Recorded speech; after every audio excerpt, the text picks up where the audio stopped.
If you want to get your money up, Notre Dame is the place for you. The Notre Dame Fighting Irish have an unfair NIL advantage over all of college football, but they're not really using it. So let me explain. So this tweet recently came out from Front Office Sports kind of explaining the whole bowl payout situation for the college football playoffs. All the teams that made to the semifinals get a nice $14 million payout to their conference. So each of their respective conferences get a $14 million payout. Now, if you don't know, all of the bowl money in all the bowl seasons, if you win, that money goes to your conference. And the conference splits it up amongst the conference mates, right, in order to promote parity and different things of that nature. I got that from Reddit. So some dude who was smart told me that. But no, in all seriousness, I do know for a fact that they do split it out. I'm not sure if it's a parity, but that's what happens. That's how bowl money works in general. Obviously, because Notre Dame is an independent, I ain't got nobody to split the cheddar cheese up with. So it's all them. It's all of their money. They can add to their collective. And I know what you're saying, like, but collectives operate independently from universities, right? To be honest with you, Notre Dame's probably just going to use this money for the school, admissions, improvements, maybe to improve some things in the sports world, right? Maybe some of their facilities, X, Y, Z. But you have to understand what's coming just this next year, and that is revenue sharing. And I'm not sure how this will be calculated, and someone in the comments going to tell me how it's not or how it is, but regardless, a nice $14 million bag to a university that now has to figure out how to pay out students and continue to the upkeep with all the admissions. I think that's a pretty good advantage, right? Instead of someone like Texas, who has to split their pie up with other people, right? I don't think they're going to use that money directly with NIL. But if you've ever worked books, if you ever worked a job working numbers, you know what money freeing up in one end does for you. Okay, dang. Well, now it's easy to keep the lights on with $14 million. Okay, so now we can focus on other things. We can put our other money, and now all of a sudden, the Notre Dame Fund's got a little extra bread. So yeah, so just like I said, there is a downside to the Fighting Irish not being a part of the conference. The highest seed that Notre Dame can earn is number 5, obviously being independent, and that means they'll never be able to get a bye. But now, as we've seen in this modern college football run here, that's not really much of an advantage. But, it is what it is. The top 4 seeds reserve the highest-ranked conference championship, yet Notre Dame's gamble is staying independent, is paying off in a major way, making it to the semifinals. So, and I alluded to, I was like, look, Notre Dame doesn't really use this advantage. They're not really going to spam it because they don't spam transfer portal. That's not their bag. Now, they do get a lot of value from the transfer portal. And in fact, Mr. Tyler Honka sums it up pretty well. Notre Dame will never be a program that takes in a dozen or more transfers in 1 year. Strict admission standards won't allow it, right? I believe now, I think there's like I think I do some church stuff too. Somebody correct me. But also, Notre Dame is a very, very high academic school. Like they don't play, right? It's kind of like Stanford-ish, right? Stanford of the Midwest, like Stanford-ish. I don't want to do that. And then of course you have the what's it called? The Catholic aspect of it, or however the church interacts with it. I don't know, dog. They got gold on their head that look fly. So it's a little bit different, right? But I mean in Stanford way, as like if you're going to go to Stanford and play football and they're known to have good football, you also got to go to Stanford. So, understand what you're doing there. So I think that's interesting that they're going to have all this money. Maybe they get better NIL packages for a high level guy like Riley Leonard, who, crazy enough, he came from Duke. So it's like you can see how the pickings are even slim there. They had to get a Duke quarterback, right, from a school that's known for having great academics for them to come. He just so happens to be a dog and is handling business for him.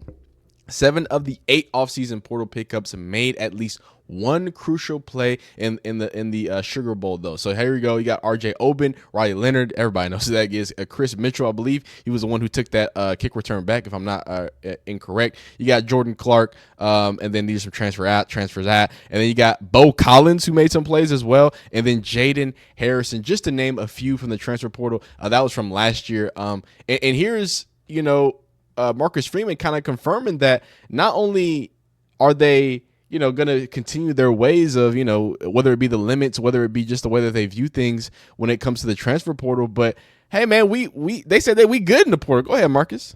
Yeah, I said that. I think during the season, it made we have no plans on going to transfer portal for a quarterback. Yeah. And I know that might sound crazy in this modern age, and especially after you got so much good value out of a transfer portal quarterback. But again, that goes to the slim pickings in the whole. They're not going to use this advantage. Like they're really not. They'll use it in other ways. It's going to be positive, right? But I don't want it to be, the thumbnail title is going to say something crazy.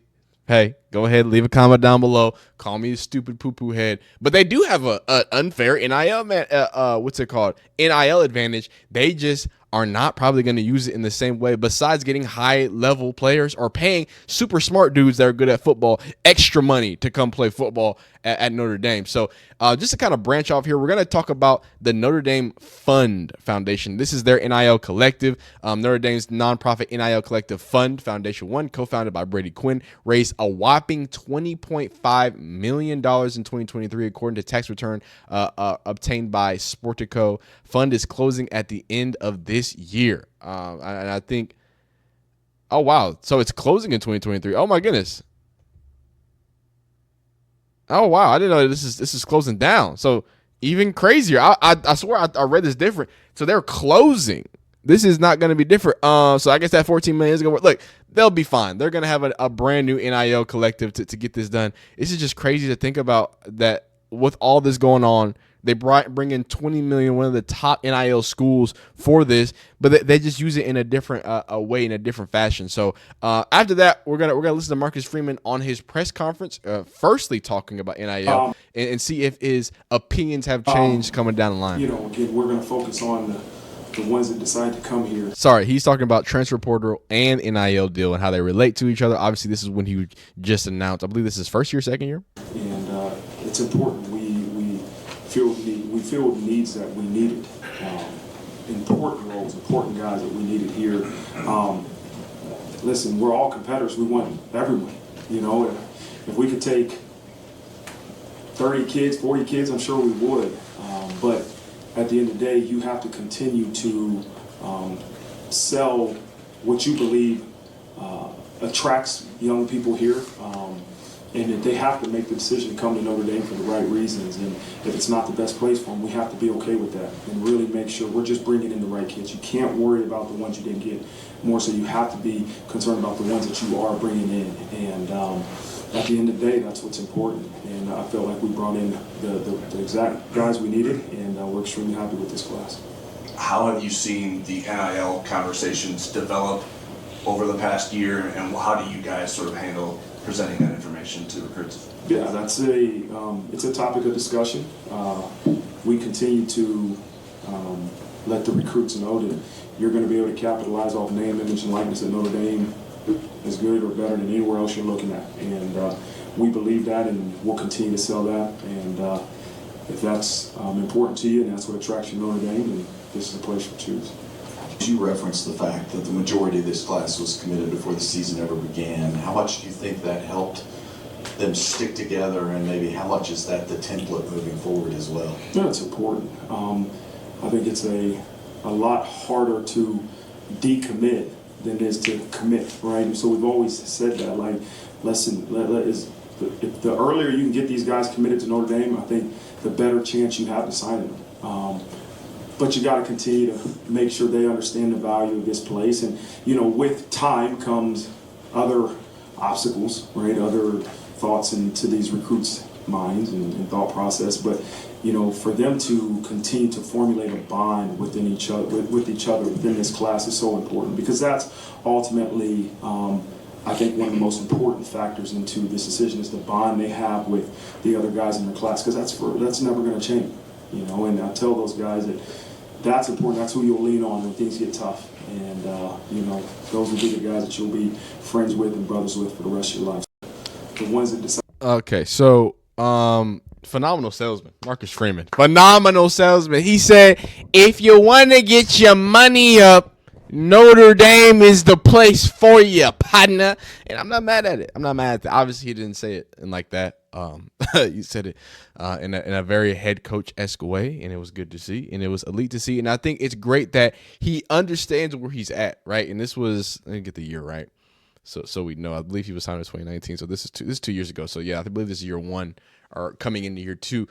Understand who you are, right? Understand where your seat at the table is. And Notre Dame on its own, even with strict NIL, like Notre Dame has an NIL advantage even without that whole college football playoff bonus, because they're Notre Dame, dog. Like that's it. The alumni they have, them being independent, them having the notoriety. Like Notre Dame is in it. There's not a lot of college football teams that are like synonymous with like major motion pictures, right? I believe multiple for Rudy. I mean, not Rudy for Notre Dame. I think you have Rudy and you have other ones, and you know Notre Dame is so iconic in a name, right? It's one of the big names in the world of college football that just straight off the bat, you're gonna get some money if you're gonna be playing at Notre Dame, and they've been able to show that. Matter of fact, I can show you that because Mr. Riley Leonard, and of course Sam Hartman was known for this, giving away things, NIL deals. Notre Dame's quarterback Riley Leonard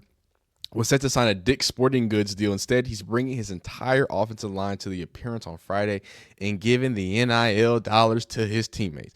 Good stuff. And again, this is someone who's signing real NIL deals. So you got Sporting Goods, you got the rollback. So I don't want to just sit here and say that, oh, Notre Dame, again, that's not the point of this video. The point is just to look at if any other team, I don't know, decides to go independent, possibly. Maybe they try to switch some things up. Maybe things completely change. I don't know. Maybe Texas tries to go independent. We had our own little network there for a second, right? But in so many words, we're getting to a point where some of this money can start really funding these rosters that they're building, because we're roster funding at this point, right? And some of that $14 million also, just to remind you, my Notre Dame fans, some of that money can go right back to NIU's pockets, right? If you're gonna pay NIUs to give you a nice tune-up game and get you ready for your semifinal push, you know, that $14 million helps pay back that $1.4 million. That's all I'm saying, man. So even if they use it as that, man, I think Notre Dame is a really good advantage. Shout out to Marcus Freeman. Shout out to Notre Dame as a team. I really think they're going to have a really good advantage to go ahead and make it to the finals. And they match up well against Penn State. I think they match up well against Ohio State and Texas too. So shout out to them for, you know, hopefully making it to the promised land. And, you know, they're going to do it with a big bag regardless, man. But hey, man, if y'all enjoy these videos, please leave a like on it. If you don't, dislike, subscribe if you enjoy college football content, NIL stuff, transfer portal things, everything else in between, man. Holla at me, let me know how you feeling about this Notre Dame thing. Hey, getting paid, dog. You be great.